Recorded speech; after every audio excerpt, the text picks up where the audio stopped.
اور اس نکاح میں اللہ کا نام لے کر خطبہ نکاح پڑھ کے قاضی صاحب ایجاب و قبول کراتے ہیں، مولوی صاحب نکاح پڑھاتے ہیں، اللہ کا کلام پڑھ کے دلہا سے کہتے ہیں کہ میں تیرا نکاح فلاں کے ساتھ کر رہا ہوں۔ اللہ کا کلام پڑھ کر کے یہ نکاح کیا جاتا ہے۔ اسی لیے اللہ کے پیارے نبی نے اپنے آخری خطبے میں حجۃ الوداع کے موقع پر عرفات کے میدان میں 1.25 لاکھ صحابہ کو خطاب کر کے فرمایا تھا، اتقوا اللہ فی النساء، اے لوگو تم عورتوں کے بارے میں اللہ سے ڈرتے رہنا، فإنکم اخذتموہن بأمان اللہ، کیونکہ تم نے جب نکاح کیا تو ان کو اللہ کی پناہ میں لیا ہے، واستحللتم فروجہن بکلمۃ اللہ، اور تم نے اللہ کا کلام پڑھ کر کے اللہ کا نام لے کر کے ان کی شرمگاہوں کو حلال کیا ہے، کل تک وہ حرام تھی، نکاح کے ذریعے تمہارے لیے حلال ہو۔ اور جب یہ عورت بیوی بن کے آتی ہے، اللہ کی قسم، گرل فرینڈ بوائے فرینڈ کے رشتے بہت چل رہے ہیں سماج، حرام رشتے بہت چل رہے ہیں سماج میں، مگر جو غلط ہے وہ غلط ہی رہے گا اور جو صحیح ہے وہ صحیح ہی رہے گا۔ شوہر اور بیوی کا جو رشتہ ہے، جو حلال رشتہ ہے، اللہ کی قسم اس میں سکون ہے، حرام رشتوں میں سکون نہیں ہے۔ اور یہی وجہ ہے کہ آج گرل فرینڈ بوائے فرینڈ کو دھوکہ دے کے بھاگ جاتی ہے۔ یہ برگر اور پیزا کھانے والی قوم جب ہر چیز میں فاسٹ کام کرنے لگی، شارٹ کٹ تلاش کرنے لگی، تو رشتوں میں بھی شارٹ کٹ تلاش کیا جانے لگا۔ شوہر سے من بھر گیا تو شوہر کو بیوی چھوڑ کے بھاگ رہی ہے، بیوی سے من بھر گیا شوہر چھوڑ کے بھاگ رہا ہے۔ گرل فرینڈ بوائے فرینڈ کا رشتہ بنا، کچھ دنوں تک فائدہ اٹھایا، پھر وہ اس کے راستے وہ اس کے راستے۔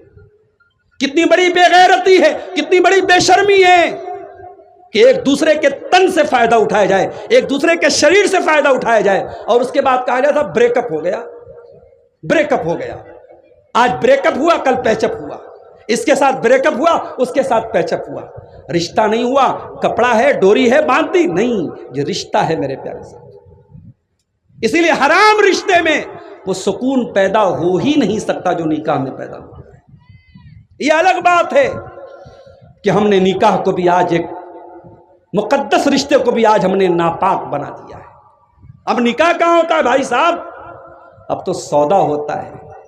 لڑکا جتنا کوالیفائیڈ ہے، لڑکا جتنا پڑھا لکھا ہے، لڑکا جتنی اچھی جاب پر ہے، اتنا مہنگا سودا لگایا جاتا ہے۔ 3 لاکھ دینا پڑے گا آپ کو، ہمارے لڑکے کو بلیٹ چاہیے۔ اور تھوڑا اگر لڑکا زیادہ پڑھا لکھا ہے، زیادہ پیسہ کمانے والا، گورنمنٹ جاب میں ہے، تو بڑا سا منہ کھل جائے گا، فارچونر چاہیے۔ اور آج کل فارچونر سے بھی بڑھیا کوئی گاڑی آئی ہے، پتہ نہیں کیا نام ہے اس کا، لینڈ کروزر وغیرہ، تو خیر کچھ بھی ڈیمانڈ کر دی جاتی ہے۔ بیٹیوں کا تم سودا کر رہے ہو، بے شرمی اور بے غیرتی کی حد ہے۔ بیٹیاں سودا کرنے کی چیز نہیں ہوتی ہے میرے بھائی، بیٹی بڑی نصیب والے لوگوں کو ملتی ہے۔ میرا تجربہ ہے اور تم بھی تجربہ کر کے دیکھ لینا، جس کے گھر میں بیٹی پیدا ہوئی ہے وہ تجربہ کر کے دیکھ لے، اس کی روزی روٹی میں برکت پیدا ہو جاتی ہے، اس کے مال میں برکت پیدا ہو جاتی ہے، آٹومیٹک اس کو محسوس ہوتا ہے کہ میرے گھر میں برکت آئی ہے۔ اور جن کے گھروں سے بیٹیاں چلی جاتی ہیں ان کا کاروبار مندہ پڑ جاتا ہے، ان کی روزی روٹی کمزور ہو جاتی ہے، بیٹیاں برکت لے کے آتی ہے میرے ساتھ۔ عورت بیٹی ہے، برکت لے کے آئی، ماں ہے جنت لے کر کے آئی، بیوی ہے سکون لے کر کے آئی۔ وَمِنْ آيَاتِهِ أَنْ خَلَقَ لَكُمْ مِنْ أَنفُسِكُمْ أَزْوَاجًا لِتَسْكُنُوا إِلَيْهَا۔ میرے بندو، اللہ کی بہت بڑی نشانی یہ بھی ہے کہ اس نے تمہارے جوڑے بنائے، تمہاری پتنیوں کو بنایا، تمہاری بیویوں کو بنایا۔ ہاں اے لوگو، اتنے بڑے بڑے جلسے کر رہے ہو، کس لیے کر رہے ہو؟ جلسے کا عنوان کیا رہتا ہے؟ معاشرے کی اصلاح کرنا ہے۔ معاشرے کی اصلاح کیسے ہوگی؟ جب تک گھر کی اصلاح نہیں ہوگی، اور گھر کی اصلاح کیسے ہوگی؟ جب تک نیک گھر والی نہیں آئے گی۔ اسی لیے اللہ کے پیارے نبی فرماتے ہیں تنکح المرأۃ لاربعین، جب عورت کا نکاح ہوتا ہے 4 چیزیں عورت کے اندر لوگ دیکھتے ہیں، لمالہا پیسہ دیکھتے ہیں، ولجمالہا خوبصورتی دیکھتے ہیں، ولحسبہا خاندان دیکھتے ہیں، ولدینہا اور کچھ لوگ دین دینداری دیکھتے ہیں۔ آپ نے فرمایا فَاظْفَرْ بِذَاتِ الدِّینِ، تم دیندار عورت کو اپنے گھر میں لے کے آ جاؤ، تم کامیاب ہو جاؤ گے۔ او لوگو، دیندار عورت کو لے کے آ جاؤ، وہ تمہاری سگریٹ چھڑوا دے گی، وہ تمہارا رجنی گندھا چھڑوا دے گی، وہ تمہارا سود اور بیاہ چھڑوا دے گی۔ تم نیک عورت کو لے کے تو آؤ اپنے گھر میں۔ تم تو نیک کہاں لاتے ہو؟ تم تو خوبصورت لاتے ہو، تم تو اپنی برادری کی لاتے ہو، اپنے خاندان کی لاتے ہو، تم دینداری کو نہیں دیکھتے۔ عورت سکون لے کے آتی ہے میرے ساتھ۔ اچھا، ایک عورت ہے جس سے آپ کا کوئی رشتہ نہیں ہے، جلسے میں آپ گئے، وہاں آپ کی ماں بھی ہے، بہن بھی ہے، بیٹی بھی ہے، ماں کا سمان کرنا ہے، بہن کو عزت دینا ہے، بیٹی کو عزت دینا ہے۔ ایک چوتھی عورت آئی، کوئی رشتہ نہیں ہے میرا اس کے ساتھ، میں دوسرے گاؤں سے آیا ہوں، وہ میار پور کی لڑکی ہے، میار پور کی عورت ہے، میرا اس سے کوئی رشتہ نہیں ہے، میں بھی جلسے میں جا رہا ہوں، وہ بھی جلسے میں جا رہی ہے، سامنا ہوا۔ قرآن کیا کہتا ہے؟ قُل لِّلْمُؤْمِنِينَ يَغُضُّوا مِنْ أَبْصَارِهِمْ، اے مسلمانوں، کوئی غیر لڑکی تم کو نظر آ جائے، اپنی نگاہوں کو نیچی کر لو، اسے گھور گھور کے نہ دیکھو، اپنی نگاہوں کو اس کے اوپر نہ جماؤ، اپنی نگاہوں کو نیچی کر لو۔ اللہ اکبر! اسلام نے عورت کو کتنا سمان دیا ہے۔ کوئی غیر عورت ہے، کوئی رشتہ نہیں ہے، نہ بہن ہے، نہ بیٹی ہے، نہ ماں ہے، لیکن کوئی غیر عورت بھی ہے تو آپ کو اسے گھورنے کی اجازت نہیں ہے، آپ کو اسے ہراسمنٹ کرنے کی اجازت نہیں ہے، آپ کو اسے پریشان کرنے کی اجازت نہیں ہے۔ آپ کے سماج میں کسی عورت کے بارے میں افواہ اڑ گئی، وہ عورت بدچلن ہے، آپ نے بھی مزہ لینے کے لیے اس کو لوگوں سے کہنا شروع کیا، ارے فلاں کی لڑکی تو بدچلن ہے۔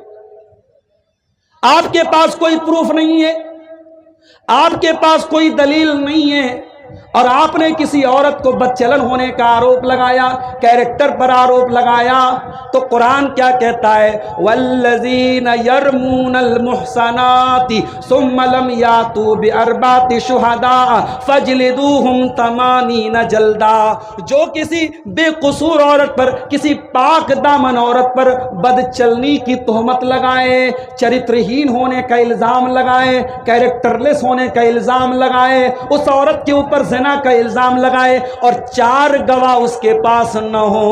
اسلام نے جو ثبوت مانگا ہے، جو گواہ مانگا ہے، اگر وہ گواہ تیرے پاس نہیں ہے، وہ ثبوت تیرے پاس نہیں ہے، تو قرآن کیا کہتا ہے؟ فَجْلِدُوهُمْ 80 جلدہ، الزام لگانے والے کو، تہمت لگانے والے کو، جھوٹا الزام لگانے والے کو 80 کوڑے مارے جائیں گے۔ وَلَا تَقْبَلُوا لَهُمْ شَهَادَةً أَبَدًا، اور اسلامی عدالت میں اس انسان کی گواہی کبھی قبول نہیں کی جائے گی۔ عورت کے سمان اور عورت کے چرتر کی کتنی اہمیت ہے۔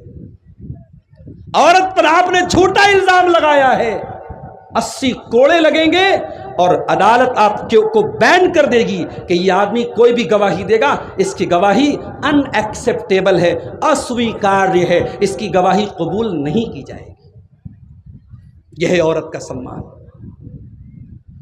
میرے پیارے بھائیو، اسلام نے عورت کو دبایا نہیں ہے، اسلام نے تو عورت کو اٹھایا ہے۔ اللہ کے پیارے نبی جب عرب کی دھرتی پر آئے تھے، اس عورت کے اوپر بہت اتیاچار ہوتا تھا، جانوروں کی طرح یہ عورت بازار میں بکا کرتی تھی، ایک ایک عورت سے 10 لوگ شادی کرتے تھے۔ پتی کے مرنے کے بعد آپ کے بھارت کی دھرتی پر بھی 1400 سال پہلے نہیں بلکہ 100 سال پہلے بھی ستی پرتھا لاگو تھی۔ پتی کے مرنے کے بعد پتنی کو پتی کی چتا کے ساتھ جلا دیا جاتا تھا۔ ودھوا عورت اور بیوہ عورت کا نکاح کرنا، شادی کرنا پاپ مانا جاتا تھا، گناہ مانا جاتا تھا۔ عرب کے اندر جب کوئی شوہر مر جاتا تھا، 1 سال تک اس کی بیوہ عورت کو ایک کال کوٹری میں بند کر دیتے تھے، اسی میں لیٹرین کرتی تھی، اسی میں پیشاب کرتی تھی، اسی میں کھانا کھایا کرتی تھی، اسی میں پانی پیا کرتی تھی۔ 1 سال تک اس کو سورج کی روشنی دیکھنے نہیں دیا جاتا تھا۔ اسلام نے آ کر ان کپرتھاؤں کو روکا ہے۔ اسلام نے آ کر ان بیڈ ٹریڈیشنز کو، ان غلط ٹریڈیشنز کو روکا ہے، اور اسلام نے دنیا کو پیغام دیا وَإِذَا الْمَوْءُودَةُ سُئِلَتْ بِأَيِّ ذَنبٍ قُتِلَتْ، اے لڑکیوں کو زندہ زمین میں گاڑنے والو، کل قیامت